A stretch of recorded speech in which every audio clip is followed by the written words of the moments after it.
நேரத்துல நம்மளுக்கு இருக்கிற பிரச்சனைங்க எல்லாமே முழுசா மறைஞ்சு போயிடணும் அப்படின்னு சொல்லி அல்லாட்ட நம்ம துவா கேட்கிறோம். என் வாழ்க்கையே புரட்டி போடுற புயல் நிக்கணும், மனசுக்குள்ள உள்ள வலி தீரணும், வாழ்க்கை எளிதாக வேணும் அப்படின்னு சொல்லி எல்லாம் நம்ம அல்லாட்ட துவா செய்யறோம். ஆனா அல்லாஹ் மிக சிறந்த மனிதர்களுக்கு உதவிய விதத்தை கொஞ்சம் பாருங்க.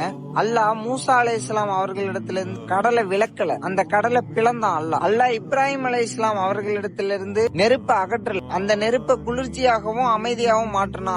அல்லாஹ் நூஹ் அலைஹிஸ்ஸலாம் அவர்களுக்கு ஒரு கப்பலை வானத்திலிருந்து அப்படியே அனுப்பல, அந்த கப்பலை கட்டுமாறு கட்டளை தான் இட்டான். பல மக்கள் அவரை கேலி செஞ்சும் கூட. மரியம் அலைஹிஸ்ஸலாம் அவர்களிடத்துல அல்லாஹ் பேச்ச மரத்தை கையில தூக்கி கொடுக்கல, அவங்கள போய் மரத்தை போய் குலுக்க சொன்னான். அவங்க பலவீனமாக இருந்த நிலையிலும் கூட.